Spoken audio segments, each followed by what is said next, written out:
5 signes que tu refoules tes émotions et que tu finis par les manger. Premier signe, tu es vite irritable, agacé ou triste ou déprimé. C'est probablement un signe que tu gardes trop pour toi et que tu refoules tes émotions et que cela finit par déborder. Comme la goutte qui fait déborder le vase, car ton vase est déjà trop rempli depuis bien longtemps. Deuxième signe, tu pratiques une sorte de détachement émotionnel. Tu dis souvent des choses comme oh, c'est pas grave, oh, il y a pire dans la vie, laissons tomber. Mais au fond de toi, cela t'insupporte. En fait, ce que tu essayes de faire, c'est d'éviter les émotions trop douloureuses. Et tu fuis la situation. Et tu fuis ce que ton subconscient essaye de t'envoyer comme un message. Troisième signe, tu as du mal à exprimer tes émotions. Et soit tu évites les conflits, soit tes émotions te submergent comme une bombe à retardement. Et souvent, comme tu dis pas ce que tu ressens vraiment, il y a comme un trop-plein.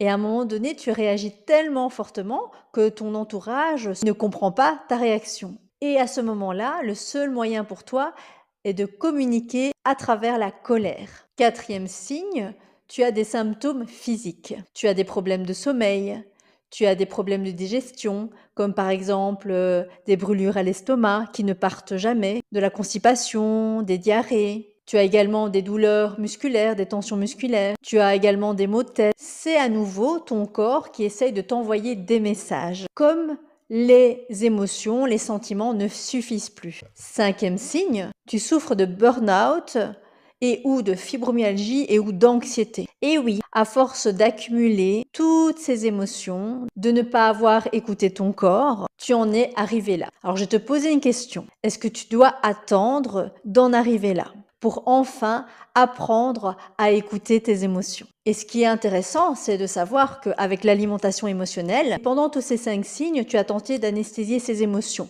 que ce soit via des sucres, via des grignotages, des compulsions alimentaires. Mais quand tu y penses, cela n'a servi à rien. Cela a même empiré les choses. Dis-moi en commentaire si tu comprends ce que c'est et si tu as déjà vécu la même chose et si tu as au moins un ou deux ou trois de ces signes-là.